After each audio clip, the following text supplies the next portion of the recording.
बोलिए प्रेम से श्री सद्गुरुदेव महाराज की जय। श्री सच्चिदानंद भगवान की जय। परम पुरुष गुरुदेव जी शाश्वत शांति निधान। बार बार दंडवत करूं सकल सुखों की खान। एकम नित्यम विमल अचलम सर्वधी साक्षी भूतम।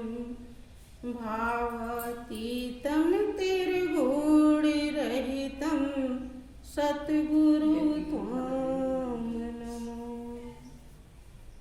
बोलिए प्रेम से श्री सद्गुरुदेव महाराज की जय। श्री सच्चिदानंद भगवान की जय। प्रिय बहनों, महाप्रभु की असीम दया दृष्टि से जब कभी ऐसा अवसर मिलता है, हम जीवों की अहोभाग्य होते। इसमें लेकिन की गुंजाइश नहीं है। हमें अपने जीवन के लिए जीवन की गहराई में उतरने का एक बहुत सुनहला पावन अवसर मिलता है। इतना जरूर है कि इस अवसर को पाने के बाद भी वही पूरा लाभ उठा पाता है जिसके हृदय में लगन होती है, और लगन उसी के हृदय में होती है जिसके संस्कार पावन होते हैं, और पावन संस्कार उसी के होते हैं जो जन्म जन्मांतर से मालिक के तरफ अग्रसर होने का भाव रखा होता है। हमेशा समझाया जाता है कि भक्ति कठिन है। जिन्होंने भी किया आप सुनते हैं। यद्यपि भक्ति से ही उन्हें जीवन की कीमत मिली, जीवन की संतुष्टि मिली, जीवन की सच्चाई मिली, लेकिन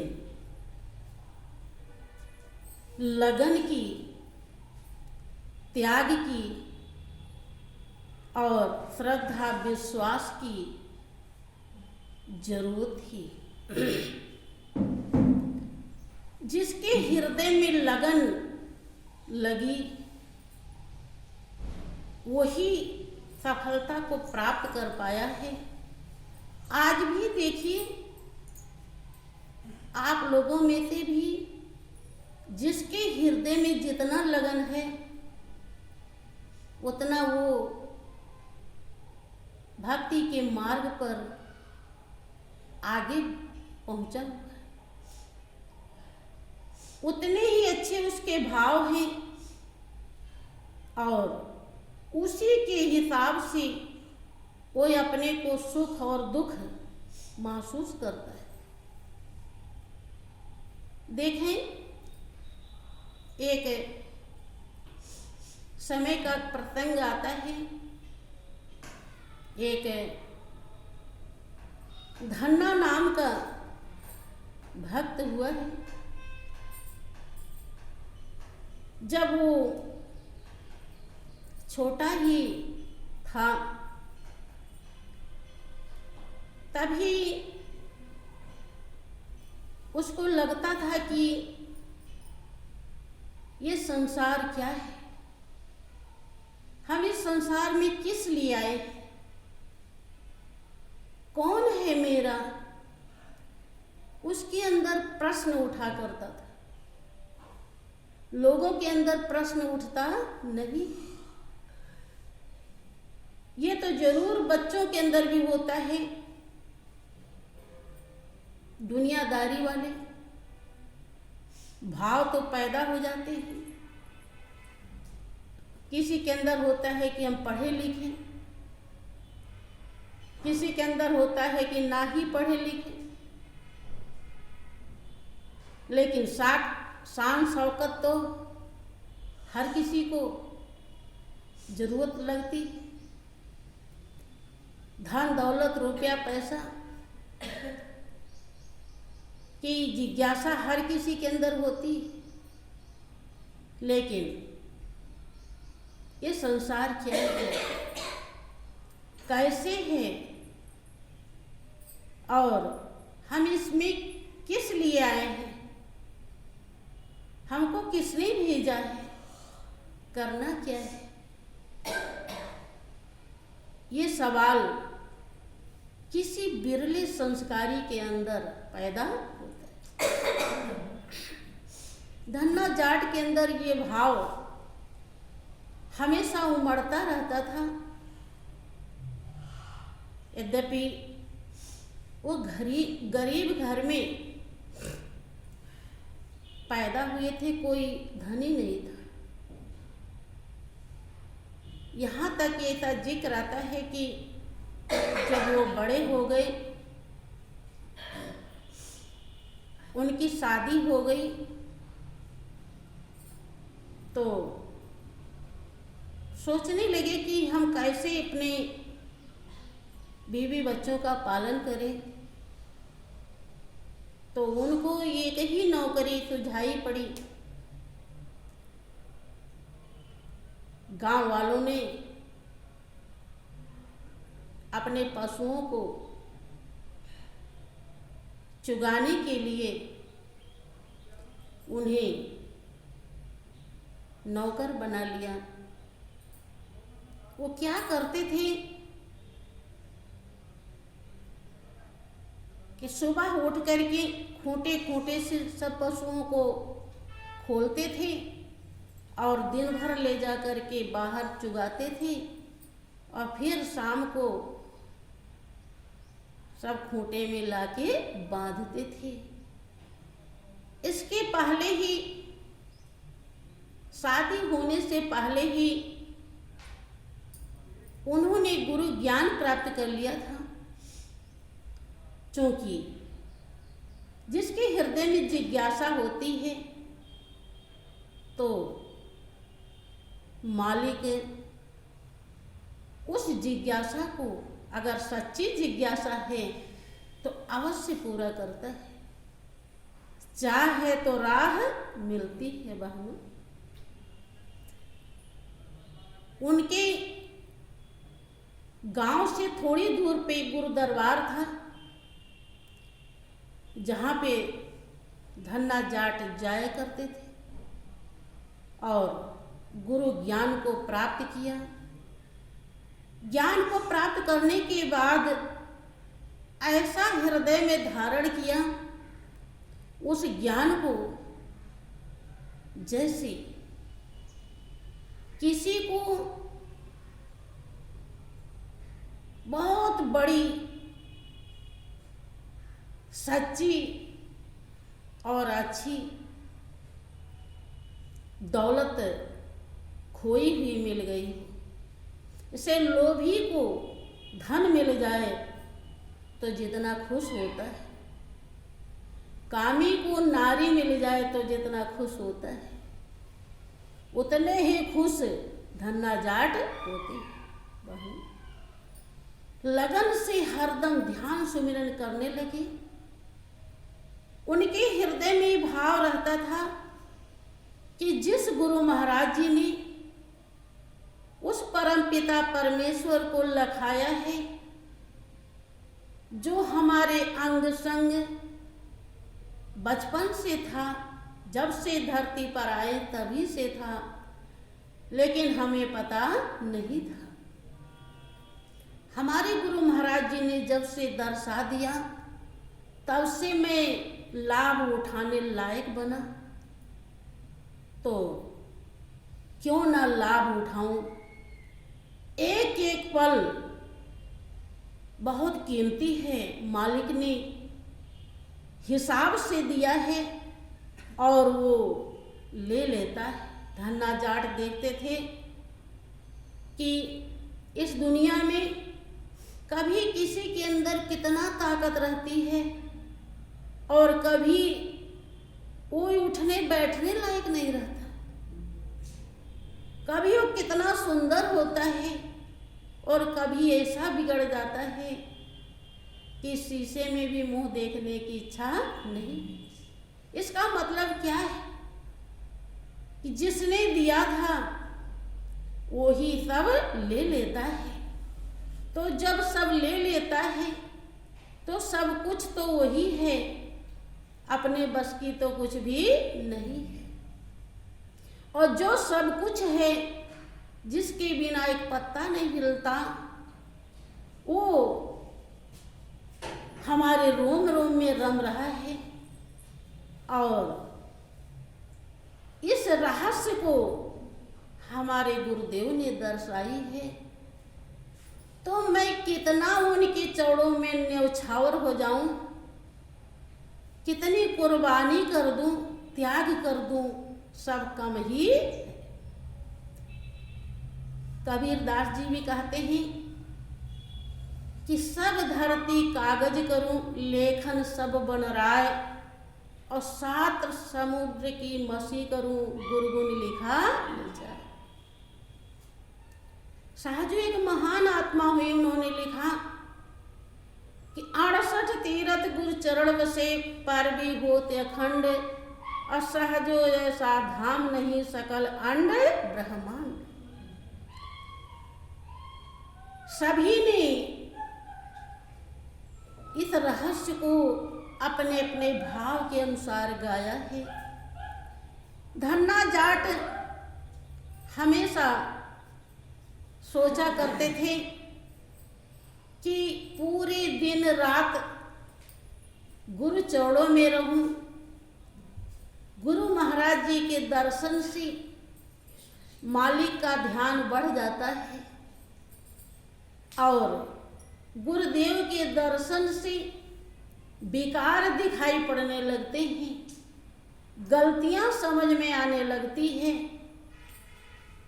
कदम इस दुनिया में फूंक फूंक कर रखने लायक बन जाते हैं। तो कितना सेवा करूं, लेकिन उनको मौका नहीं मिलता। रात में आते थे और खूंटे खूंटे में पशुओं को बांध करके जल्दी से कभी कभी तो पानी पी लेते थे और कभी पानी भी नहीं पीते थे। और कहाँ जाते थे? गुरु दरबार। जैसे किसी को पता चल जाए कि यहाँ पर हीरा मिल रहा है तो खाना पानी भूल जाएगा। बहनों, भक्त के लिए गुरु चरण ही सबसे बड़ा हीरा होता है, क्योंकि वहाँ से वो सच्चाई मिलती है जिसके लिए आत्मा जन्म जन्मांतर से खोज रही है, तड़प रही है, चाह रही है, लेकिन जल्दी से मिलता नहीं। इसी प्रकार से वो रोज सेवा करते थे। उनके मन में ये भाव रहता था कि अगर प्रभु दया कर देते, कोई ऐसा नौकर मिल जाता जो हमारे इस काम को कर लेता तो मैं सेवा कर लेता, मुझे सेवा करने का मौका मिल जाता। कि सकल पदार्थ है जग माही, कर्महीन नर पावत नहीं। आप सभी लोग भी दिल में कभी कभी सोचते हो कि क्या करें,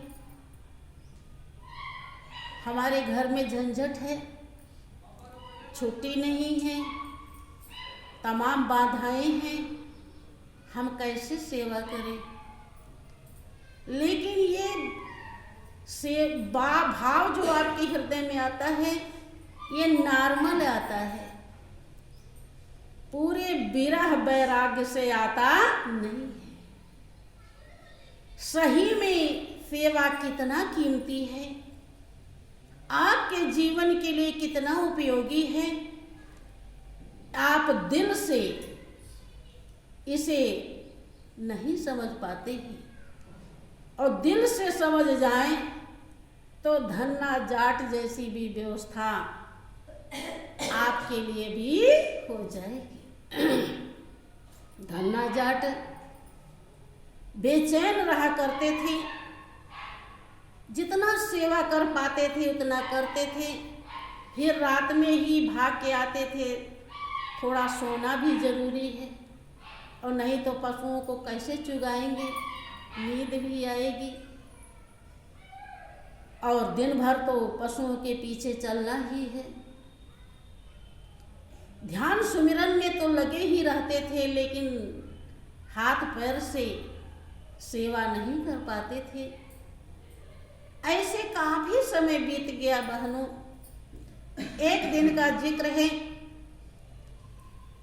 भगवान स्वयं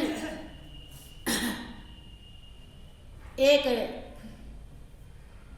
आदमी का वेश बना करके, नवयुवक बन करके धन्ना के पास आ जाते। आप हमेशा सुनते हैं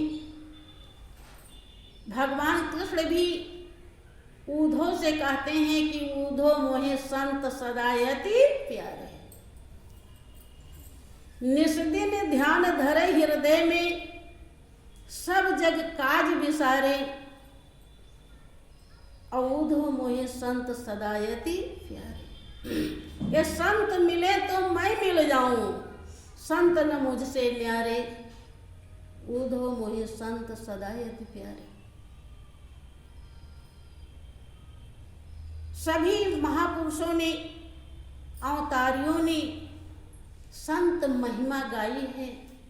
भगवान राम सबरी को समझाते हुए कहते हैं नवधा भक्ति में कि सातों सम महिमे जग देखा, अमोते अधिक संत कर लेखा। सातवीं भक्ति वो है सबरी कि मुझे ये सब में देखे और मुझसे अधिक गिनती संत की करे। तो समझो सातवीं प्रकार की उसके पास भक्ति।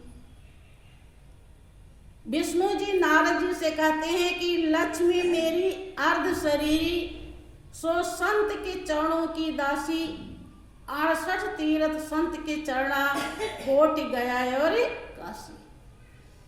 विष्णु जी नारद से कहते हैं कि लक्ष्मी मेरी अर्धांगिनी है, लेकिन संत के चरणों की दासी है।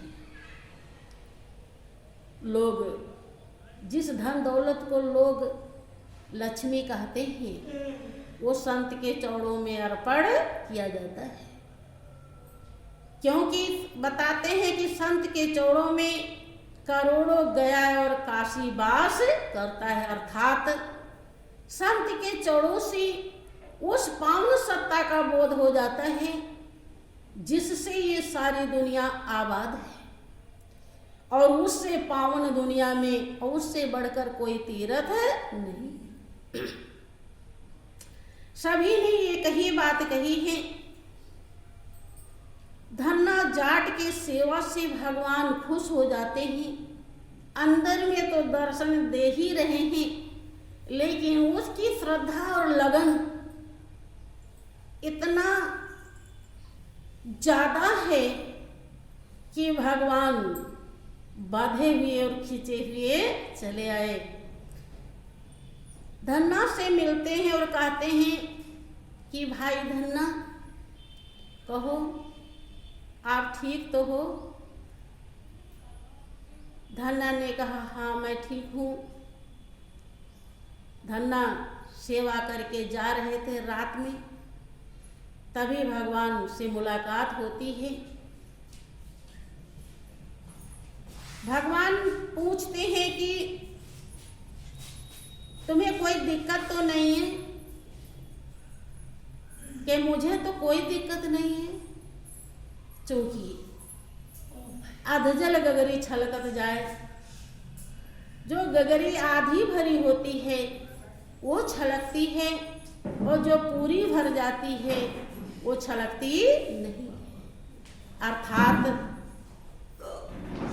जिसको इस अधूरे दुनिया से लगन होती है, अधूरे दुनिया की चाह होती है, वो हरदम कभी खुश, कभी नाराज, कभी सुखी, कभी दुखी होता है।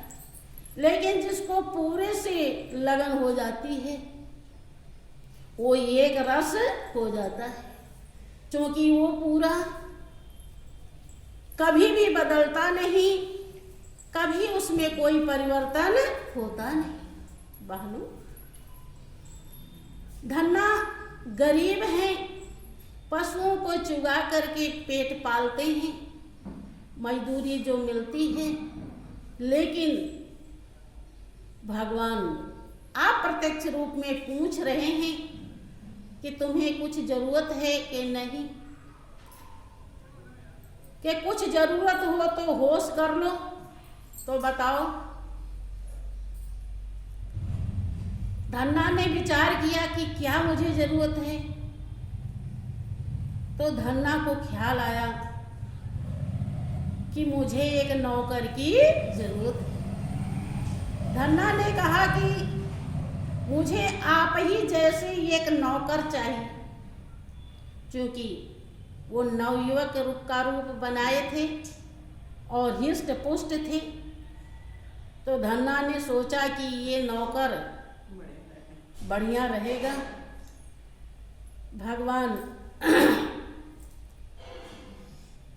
बड़े सोच में पड़ जाते हैं कि अगर यही कहता कि कोई नौकर चाहिए तो किसी को भी भेज देता, लेकिन ये तो कह रहा है आप ही जैसा नौकर चाहिए, तो अब तो मुझे ही नौकर बनना पड़ेगा।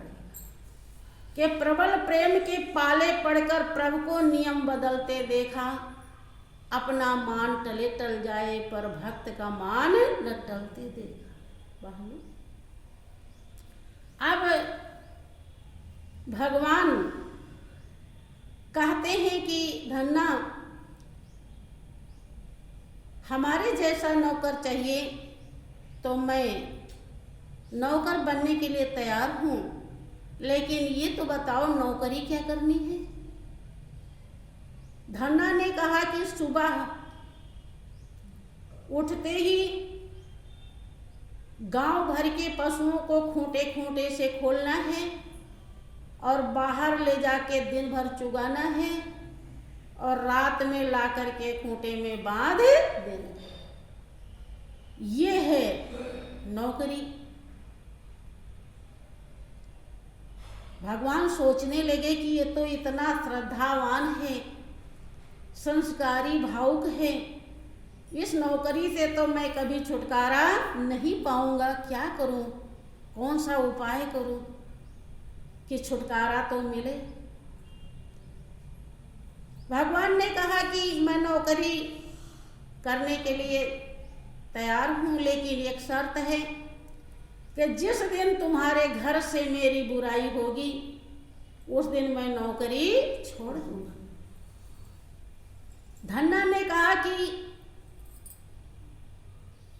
जब तुम सही से काम करोगी तो बुराई होने का कोई सवाल ही नहीं उठता है। कि ठीक है, यही शर्त है। भगवान डंडा ले लेते हैं और चले जाते हैं, और धन्ना तो अब तो फ्री हो गए और पूरी तरह संत सेवा में लग जाते हैं, गुरुदेव की सेवा में। ध्यान, सिमरन, भजन, जो भी झाड़ू बर्तन पोछा कुछ भी जो करना है दरबार में, सब, चूंकि वो यह सेवा इतनी कीमती होती है बहनों कि सेवा से कभी हमारे उल्टे संस्कार आ जाते हैं जीवन में, प्रारब्ध जहाँ से हमें भटकना लिखा होता है। सेवा हमने कमाई है तो हम भटकते हुए भी रुक जाते हैं। सेवा हमको थाम लेती है, हमें संभालने का काम करती है। धन्ना सेवा में लग जाते हैं। भगवान रोज ऐसे सेवा करने लगे। धन्ना की पत्नी जो एक रोटी दे देती तो एक रोटी खा के उठ जाते, 5 दे देती तो 5 खा लेते, सूखी देती तो सूखी खा लेते, जो भी सब्जी दाल से देती तो सब्जी दाल से खाते, जैसे भी देती ऐसे भगवान खा लेते थे और कुछ बोलते। एक दिन कोई त्योहार आया, जिस त्योहार पे वो नियम था कि जो नौकर होता है उसको पूरे पकवान जो जो त्योहार पे बनता है उसे दिया जाता। अब वो पूरे गांव भर के पशु को चुगाते थे, तो अब पूरे गांव वालों ने अपने अपने घर से कोई पूड़ा, कोई पूड़ी दिया, कोई चिवड़ा दिया, कोई दही दिया, कोई सब्जी दिया। मैंने पूरे गांव भर का इतना इकट्ठा हो गया, बहुत ढेर से। धन्ना की पत्नी सोचने लगी कि आज तक हम अपने नौकर को जान ही नहीं पाए खाता कितना है, आज हम इसे खूब खिलाएंगे, देखें तो कितना खाता है। अब वो बैठ गई खिलाने, खूब परोसने लगी। अब टोकरा भर भर के पूड़ी खत्म हो गई, अब टोकरा भर भर के चिवड़ा खत्म हो गया, मटका भर भर के दही खत्म हो। मैंने जितना सब सामान था सब परोसती जा रही और भगवान खाते गए। अब वो बड़े आश्चर्य में परोस भी रही है, बड़बड़ा भी रही है कि भूत है कि क्या है, ये है क्या है? आखिर ये तो कुछ आज तक हमें समझ में नहीं आया, ये है क्या, कितना खा रहा।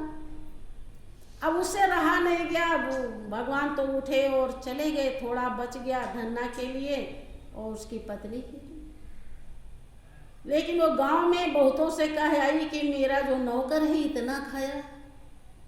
अब पूरे गांव में हल्ला हो गया। अब जो भगवान चले बाहर निकले तो बच्चे भी चिल्ला रहे, वो देखो धन्ना का नौकर टोकरा भर भर के चिवड़ा खा गया, टोकरी भर भर के पूड़ी खा गया।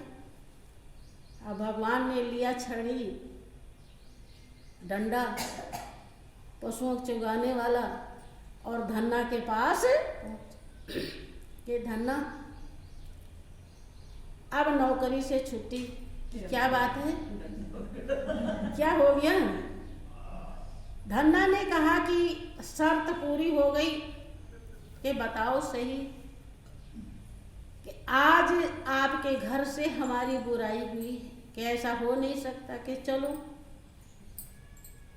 अब जैसे गांव में घुसे तैसे बच्चे जोर जोर लगे चिल्लाने, कुछ बड़े भी बोल रहे हैं कि ये धन्ना का नौकर जा रहा है, इतना खाता है। बच्चे चिल्ला रहे हैं कि ये देखो तो ये धन्ना का नौकर भूत है, इतना खाता है। अब तो धन्ना ने सुन लिया अपने कानों से, अब बहुत दुखी हुआ कि अब तो गजब हो गया। अब सतगुरु सेवा का लाभ कैसे उठाएंगी? जो इतना ज्यादा सेवा मिल रहा था, जिससे जिंदगी तृप्त हो रही थी,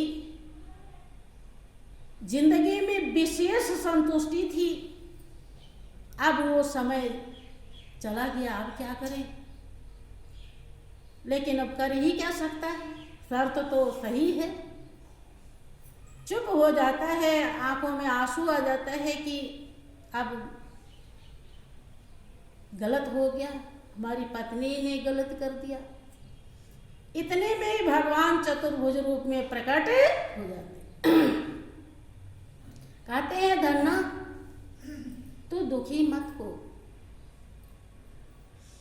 तेरी लगन का ये प्रभाव है कि जो मैं व्यापक रूप में भी तेरे संग हूं और तेरे भाव के अनुसार जब तूने चाह बनाई तो तेरे लिए मुझे नौकर बन के आना पड़ा। इसमें वो तो रोने लगा कि मैं कितना अभागा निकला कि अपने प्रभु से मैंने ये काम करवाया। चौड़ों में गिर के क्षमा मांगने लगा। भगवान कहते नहीं धन्ना, ये तेरे कर्मों की गति है, कर्म ही प्रधान है और जो जैसा कर्म करता है वैसा फल पाता है।